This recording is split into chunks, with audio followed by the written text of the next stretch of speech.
नमस्कार दोस्तों, मैं स्मिता गर्ग मेरे YouTube channel Smita Garg blogs में आप सभी का बहुत बहुत हार्दिक अभिनंदन और स्वागत करती हूँ। कैसे हो आप सभी? जी हाँ दोस्तों, मैं बात कर रही हूँ भारतवर्ष की। जी हाँ दोस्तों, मैं बात कर रही हूँ भारतवर्ष की बेटियों की। बेटी पढ़ाओ बेटी बचाओ ये नारा दिया जाता है, लाडली लक्ष्मी योजना, ऐसे न जाने कितनी अनगिनत योजनाएं बेटियों के, लड़कियों के नाम पर सरकार के द्वारा जब चुनाव होते हैं और वोट के लिए ये सारी योजनाएं लाई जाती है। और जब बात आती है बेटियों की सुरक्षा की, तो आप अगर पूरे भारतवर्ष में इस तरफ देख रहे हैं तो जी हाँ, सिर्फ और सिर्फ एक मुद्दा गरमाया हुआ है, जो कि बहुत जोरों पर गरमाया हुआ है। मैं बात कर रही हूँ उस दरिंदगी की, मैं बात कर रही हूँ उस हैवानियत की जो कोलकाता की डॉक्टर बेटी के साथ, जी हाँ, आरजीकर मेडिकल कॉलेज कोलकाता में हुई है। और हम बात करें हमारे पुलिस प्रशासन की, जिसे जनता के लिए बनाया गया है, जिसे जनता की सुरक्षा के लिए बनाया गया है। खुद की सुरक्षा तो उन्हें ज़रूरी है ही, लेकिन जनता की सुरक्षा के लिए बनाया गया है। एक अच्छी कार्य प्रणाली के लिए बनाया गया है, जिसमें निष्पक्ष जांच हो, जिससे जल्द से जल्द मुजरिम तक पहुंचा जा सके। लेकिन दोस्तों, ऐसा कुछ भी नहीं होता है जब पुलिस प्रशासन सरकार की कठपुतली बन जाती है। जैसा कि आप सभी कोलकाता में देख रहे हैं कि किस तरह से पुलिस प्रशासन, जी हाँ, सरकार की कठपुतली बनकर रह गई है। अगर आप केस की बात करें, जी हाँ, आज मैं बात करूंगी कि ये जो केस है, सबसे पहले कॉलेज प्रशासन को पता चला, कॉलेज प्रशासन ने झूठ बोला। और कॉलेज प्रशासन, जहाँ पे सारे डॉक्टर्स हैं, वो बॉडी को देख के ही समझ जाएंगे कि एक्चुअली क्या घटित हुआ है। डॉक्टर्स हो भाई, डॉक्टर्स का काम ही है। और प्रिंसिपल घोष जी, आपको तो देख के ही समझ में आ गया होगा, लेकिन आपने छुपाने की कोशिश की। पूरे आर्जिकल मेडिकल कॉलेज में जो भी लोग थे, उन्होंने छुपाने की कोशिश की। माँ बाप से झूठ बोला गया। ये सुसाइड नहीं था, ये मर्डर था, ये रेप का मामला था। लेकिन कॉलेज प्रशासन ने माँ बाप से कहा कि सुसाइड है, आपकी बेटी ने आत्महत्या कर ली। एक माँ बाप जो अपनी बेटी को इतना पढ़ाते लिखाते, एक बेटी जो एक सपना देख रही है गोल्ड मेडलिस्ट बनने का और सेवा करने का, डॉक्टर के फील्ड में, जी हाँ, स्वास्थ्य के फील्ड में कुछ अच्छा कर गुजरने का, और उसके साथ ये हैवानियत ही दरिद्री। तो जी हाँ, सबसे पहले कोर्ट, ये जो केस है पेरेंट्स के द्वारा हाई कोर्ट तक पहुंचा, क्योंकि कॉलेज प्रशासन और पुलिस के द्वारा कुछ भी नहीं किया गया। और फिर उसके बाद हाई कोर्ट के थ्रू गया सीबीआई को। देन सीबीआई, जो कि 5 दिन से कंटिन्यू हम सभी देख रहे हैं कि संदीप घोष से पूछताछ कर रही है। जो मुख्य आरोपी है संजय राव, उसकी भी पूछताछ चल रही है। उसने अपना गुनाह कबूल कर लिया है, लेकिन अभी उसे कुछ भी सजा इसलिए नहीं दी जा रही है। अभी जो असली गुनहगार है, एक्यूज है, असली एक्यूज है, उस तक पहुंचने के लिए सीबीआई प्रिंसिपल, पूर्व प्रिंसिपल और साथ ही साथ संजय रॉय से बिल्कुल कंटिन्यूसली पूछताछ कर रही है। और अभी दोस्तों ये पता चला है कि जो मुख्य आरोपी यानी कि संजय राव पकड़ा गया है, उसके लिए भी कोर्ट से पॉलीग्राफी, जो मशीन के थ्रू जो टेस्ट होते हैं, जिससे उसके अंदर क्या चल रहा है, वो कितना सच बोल रहा है, उसका दिमाग का मतलब उसके दिमाग में क्या क्या बातें चल रही है, वो छुपा तो नहीं रहा है। असली मुजरिम कौन कौन से थे, ये सारी चीज़ें जानने के लिए ये टेस्ट किया जाएगा, जिसकी परमिशन भी कोर्ट से ले ली गई है। एंड दोस्तों, अगर मैं बात करूं, जी हाँ, सुप्रीम कोर्ट की, तो जैसा कि मैं आप सभी से बोल रही हूँ कि आज सभी न्यूज़ चैनल पे यही न्यूज़ रही कि ये जो केस था, सबसे पहले आप सभी देख रहे होंगे कि केस पहले पेरेंट्स ने हाई कोर्ट में अर्जी डाली। हाई कोर्ट के बाद हाई कोर्ट ने सीबीआई को केस सौंपा और उसके बाद आज सुप्रीम कोर्ट के तीनों जज बैठे, क्योंकि उनका कहना है ये राष्ट्रहित का मामला है। और जिस तरह से ये मामला गरमाया हुआ है, ना सिर्फ नेशनल लेवल यानी कि ना सिर्फ भारतवर्ष में, पूरे विश्व पटल पर यानी कि बाहर भी, बाहरी देशों में भी इसकी बात हो रही है। एंड जी हाँ, सुप्रीम कोर्ट के जब जज बैठे तो उन्होंने वही क्वेश्चन किए, वही आर्गुमेंट्स किए कपिल सिब्बल जो पश्चिम बंगाल सरकार की तरफ से, तो यही क्वेश्चन किए गए कि सबसे पहले एडमिनिस्ट्रेशन यानी कि आर्टिकल जो एडमिनिस्ट्रेशन था उनकी तरफ से एफआईआर क्यों नहीं की गई, फिर बाद में अगर एफआईआर क्यों नहीं की गई, पेरेंट्स से झूठ क्यों बोला गया, क्योंकि डॉक्टर्स हैं वहाँ पे, उनको पता होगा कि बॉडी की हालत देख के कि रेप की घटना है, किसी दरिंदगी की घटना है, ये आत्महत्या, कोई अपनी बॉडी ऐसे नोच नोच के खसोट के अपनी आँखों का चश्मा फोड़ के खून तो नहीं निकालेगा, अपनी बॉडी पे घाव तो नहीं बनाएगा ना खुद से, तो साफ पता चल रहा है दरिंदगी की घटना। उसके बाद भी प्रिंसिपल घोष और कॉलेज प्रशासन सबकी तरफ से झूठ बोला गया, पुलिस प्रशासन की तरफ से झूठ बोला गया।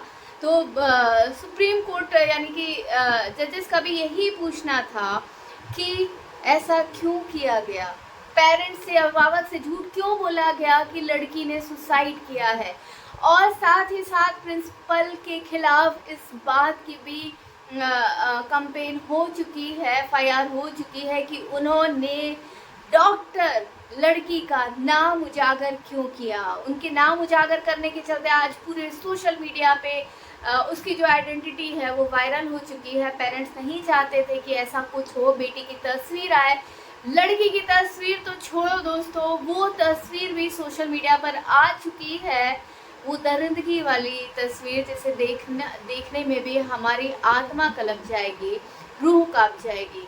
सोशल मीडिया का दौर कहीं ना कहीं अगर हम पॉजिटिव वे में देखें तो अच्छा है, लेकिन जब इस टाइप के घृणित काम होते हैं और इनकी तस्वीरें सोशल मीडिया पे आती हैं तो ये सब नहीं होना चाहिए। तो इसके खिलाफ प्रिंसिपल की एफआईआर हो चुकी है कोलकाता पुलिस में। एंड दूसरी बात, सुप्रीम कोर्ट ने ये पूछा कि पश्चिम बंगाल की तरफ से इतनी रात को एफआईआर क्यों की गई, और शव सौंपने के 3.5 घंटे बाद एफआईआर क्यों की गई, पुलिस प्रशासन बॉडी को जलाने के लिए इतना उतावला क्यों हो रहा था।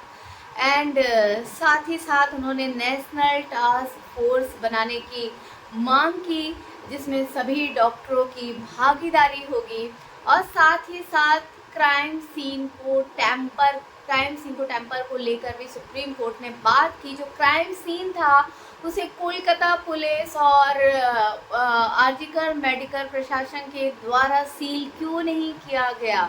एंड सबसे इम्पॉर्टेंट बात, 9 अगस्त को ये घटना होती है और 14 अगस्त को जिस तरह विभत्स तरीके से 7,000 लोग क्राइम सीन पर यानी कि कॉलेज में घुस जाते हैं, उस जगह पर आ जाते हैं जहाँ पे प्रोटेस्ट चल रहा है, और वहाँ पे गुंडागर्दी होती है, तोड़ा फोड़ी होती है, सारे सीसीटीवी कैमरे तोड़ दिए जाते हैं, उस सेमिनार हॉल, वो 3rd फोर्थ फ्लोर सभी चीज़ें तोड़ दी जाती है जिससे सबूत मिटाए जा सकें। तो सुप्रीम कोर्ट का कहना है कि अगर कहीं पर कोई भी जगह पर 500 लोग भी आने होते हैं तो उसकी परमिशन ली जाती है। फिर यहाँ पे इतनी संख्या में 7,000 लोग, वो भी डंडे लाठी इन सब के साथ वहाँ पर कैसे पहुँच गए। तो दोस्तों ये बात तो सही है, कोई गलत नहीं है, सरकार का पूरा सपोर्ट होगा, पुलिस प्रशासन को पता होगा। तो सबसे ज़्यादा कोलकाता पुलिस की और सरकार की हर जगह थू हो रही है, ममता बनर्जी के पुतले जलाए जा रहे हैं, और सबसे ज़्यादा हंसने की बात यह कि ममता बनर्जी जी खुद ही रोड पे आ गई हैं। कुछ वीडियोस आ रहे हैं जिसमें उनकी नौटंकी देखने को मिल रही है। तो मुझे तो लगता है जहाँ तक इस सरकार का जितना जल्दी से जल्दी हो इसको निष्कासित कर देना चाहिए, सरकार को निलंब कर देना चाहिए। और पता चल रहा है कोलकाता के राज्यपाल जो कि राष्ट्रपति से आज मिलने वाले हैं, एंड उनका खुद का कहना है कि कोलकाता में जो स्थिति है वो अच्छी नहीं है, एंड गुंडागर्दी है, प्रशासन के हाथ में नहीं है सुरक्षा व्यवस्था। साथ ही साथ सेंट्रल गवर्नमेंट ने भी ये कहा कि जहाँ भी ये घटना, इस टाइप की घटनाएं हो रही है, ख़ास तौर से अगर स्वास्थ्य कर्मी की बात की जाए तो 6 घंटे के अंदर एफआईआर करनी पड़ेगी। और अभी कुछ सेंट्रल गवर्नमेंट की तरफ से भी कई सारे आदेश धीरे धीरे पारित किए जाए। और मेरा भी कहना है कि भाई जब इतनी 2012 में इतनी बुरी घटना हुई थी निर्भया कांड की, मतलब रेप करने का भी मतलब क्या ही बोले, विभत्स रूप था और बहुत ही घिनौना कृत्य था कि मतलब जिसके साथ ये चीज़ें होती हैं कितना दर्द से गुजरता होगा, कितना बिलखता होगा, चीखता होगा, चिल्लाता होगा, अपनी जान की भीख मांगता होगा।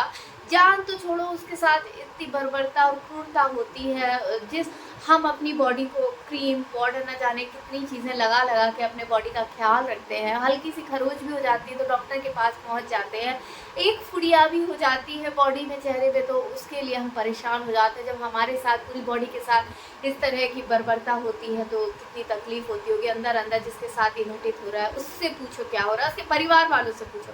तो सरकार को मुझे लगता है कि ये जो रेप की घटनाएं होती हैं इसके खिलाफ सख्त से सख्त कानून जितना जल्दी हो उसे लाना चाहिए, इम्प्लीमेंट करना चाहिए। और साथ ही साथ दोस्तों कोलकाता में तो चल ही रहा था ये सारी चीज़ें, और साथ ही साथ आज बदलापुर महाराष्ट्र में भी 2 बच्चियों के साथ रेप का केस आया है, उसके बारे में भी हम बात करेंगे नेक्स्ट ब्लॉग में। एंड साथ ही साथ भारत देश के अलग अलग शहरों में, अलग अलग छोटे छोटे कस्बों में हर जगह इस टाइप की घटनाएं जो कि सुनने देखने को मिलती जा रही हैं। एंड सुप्रीम कोर्ट का ये भी कहना है क्योंकि ये राष्ट्रहित का मामला है इसलिए सुप्रीम कोर्ट की देख रेख में, जी हाँ, ये केस अब सुप्रीम कोर्ट की देख में रहेगा। सीबीआई जो है, जो भी उन्होंने अभी तक 5-6 दिन में जो भी कार्रवाई की है और जो भी करंट स्टेटस है वो रिपोर्ट उन्हें सुप्रीम कोर्ट को डायरेक्ट सौंपनी पड़ेगी। कहीं नहीं जाना, उन्हें डायरेक्ट सुप्रीम कोर्ट को रिपोर्ट करना है। एंड साथ ही साथ सुप्रीम कोर्ट का ये भी कहना है कि अब वो नहीं चाहते कि रेप की ऐसी कोई भी घटनाएं हो, ऐसा कोई विभत्स हादसा हो किसी की बेटी, किसी की बच्चियों के साथ। तो मुझे लगता है केंद्र सरकार को अब थोड़ा सा इस तरफ बिल्कुल स्ट्रिक्ट हो जाना चाहिए और जितना जल्दी से जल्दी हो सके रूल बनाना चाहिए। और अगर मुजरिम मिल जाता है with in a month, 1-2 month, that one is sufficient, मतलब किसी भी इन्वेस्टिगेशन के लिए बहुत सफिशिएंट है। आप देख रहे हैं कि इसके पहले भी कहीं बॉडियों के टुकड़े करके फेंक दिया जाता है, कहीं प्यार का मामला होता है, कहीं शादी टूटने में, कभी शादी में लड़ाई झगड़ा, कभी सास ससुर, मतलब बेटियां कितना सह रही हैं, कितनी चीज़ें हो रही हैं उनके साथ। मैं ये नहीं कहती कि मर्दों के साथ नहीं होते, लेकिन लड़कियों की ज़िंदगी पल पल में, क्या वो पढ़ना लिखना छोड़ दें, 24 घंटे घर पे बैठी रहें, वो कहीं जाए नहीं, वो कहीं आए नहीं, तो ज़िंदगी कैसे जिएंगी। तो सुप्रीम कोर्ट का भी कहना है कि ये जो स्वास्थ्य कर्मी है, मतलब इनके बिना तो देश चलना बिल्कुल ही पॉसिबल नहीं है, क्योंकि हमारे स्वास्थ्य का जो मसला है वो इन्हीं के हाथों में रहता है। जब भी हमें कोई गंभीर बीमारी या किसी भी तरह की चीज़ें होती हैं तो हम हॉस्पिटल जाते हैं। तो और साथ ही साथ आजकल मेडिकल कॉलेज को बंद करने का भी बोला है कि आपके यहाँ के जितने भी मरीज हैं उन्हें कहीं ट्रांसफ़र कर दिया जाता है, जितने भी लोग हैं, जितने भी लोग नौकरी पे उनको भी ट्रांसफ़र कर दिया जाएगा, क्योंकि आपके बस का नहीं है सुरक्षा देना, आपके बस का नहीं है स्वास्थ्य सुविधाएं देना। आपके हॉस्पिटल में इतनी खतरनाक घटनाएं हो रही हैं।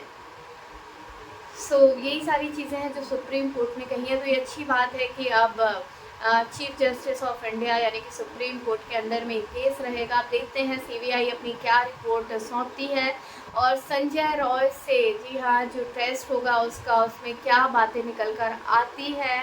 एंड जिस तरह से आयास लगाए जा रहे हैं कि इस घटना में 5 से 6 लोग थे, तो कौन कौन वो नाम है, किन रसूखदारों को, पावरफुल लोगों को बचाने की कोशिश की जा रही है ममता सरकार यानी कि पश्चिम बंगाल की सरकार और पुलिस के द्वारा। पुलिस ने तो बहुत ही शर्मनाक, मतलब बहुत ही घटिया काम किया है। जितनी थू की जाए पुलिस प्रशासन की उतनी कम है। क्राइम सीन पर कोई भी आ रहा है एंड बॉडी को जल्दी से जल्दी जलाने की बात की जा रही है। माँ बाप से झूठ बोला जा रहा है कि लड़की ने सुसाइड कर लिया, जहाँ माँ बाप देख रहे हैं कि लड़की अच्छी खासी पढ़ने लिखने में है, गोल्ड मेडल लाने की बात कर रही है, उस बेटी के साथ इस तरह की घटा। अब कॉलेज प्रशासन मौन है, चुप है, छुपाने की कोशिश कर रहा है। कॉलेज में तोड़ फोड़ हो रही है, क्राइम सीन को बिल्कुल खत्म किया जा रहा है, पूरे कॉलेज के सीसीटीवी तोड़े जा रहे हैं, 7,000 लोग आके दंगाई कर रहे हैं, गुंडागर्दी कर रहे हैं। एंड दोस्तों साथ ही साथ जो डॉक्टर लेडी थी उसकी डायरी लिखने की भी आदत थी, उसके मोबाइल, उसके लैपटॉप जो कि सीबीआई को सौंप दिए गए हैं और कहा जा रहा है कि शायद कुछ ना कुछ उसकी डायरी से कुछ ना कुछ आ जाए, क्योंकि जो भी उसके हर दिन की चीज़ें होती थी वो डायरी में लिखती थी। तब देखिए क्या होता है, क्या कुछ बाहर निकल कर आता है सीबीआई की जांच में, पूछताछ में। एंड अब जब सुप्रीम कोर्ट के हाथ में ये केस है तो क्या कुछ करती है हमारी भारत देश की सर्वोच्च न्यायालय। तो दोस्तों आप सभी का इस केस पर क्या कहना, और मैं चाहूँगी आप सभी हर कोई जस्टिस की आवाज़ उठाए जिससे हमारी इस बेटी को जस्टिस मिले। तो थैंक यू सो मच।